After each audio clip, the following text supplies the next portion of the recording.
ұлттық руы жоқ. Түрік елінің марқұм президенті Тұрғұт Өзал премьер-министр болған тұста елдің білім саласын дамыту үшін Жапониядан атақты ғалымдарды шақырып, олардан білім саласын дамыту үшін зерттеу жүргізуді сұрап, рапорт дайындап, өз ұсыныстарын айтуларын тапсырыпты.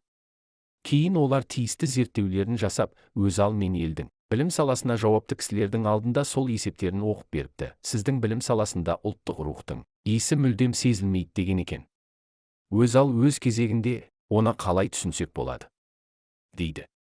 Олар, біз Жапонияда мектепке енді баратын балаларды мектептің бірінші күні жылдам пойызға отырғызып, дамыған қалаларымызды және сондағы атақты дәу зауыттарды, соңғы үлгідегі зерттеу орталықтары мен технопарктерді аралатып, дамыған өндірісімізді көрсетеміз.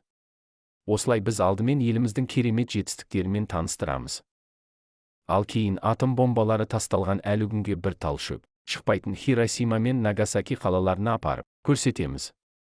Кейін олардың бәрін жинап, міне, оқып білім алсаңыздар, алдында көргеніңіздей керемет өміріңіз болады. Ал керісінше, егер білім алмасаңыздар, бөтен елдің езгісіне ұшырап, қорлық көріп, өз елімізде осы оқиға тағы да қайталанып, бекерге қырыласыздар. Енді ерік өздеріңізде, дейміз.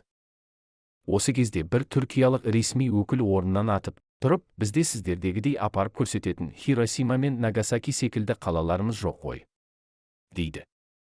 Жапон өкіл сонда, ел тәуелсіздігі үшін болған шешуші. Чанаккале соғысында сіздер 250 мың әскеріңізден айырылдыңыздар. Міне, сол соғыс біздің жаңа аты аталған қалаларымыздан әлдеқайда артық мәнге ие. Бірақ сіздер оны ұрпақтарыңызға өз деңгейінде түсіндіре алмай жүрсіздер, дейді.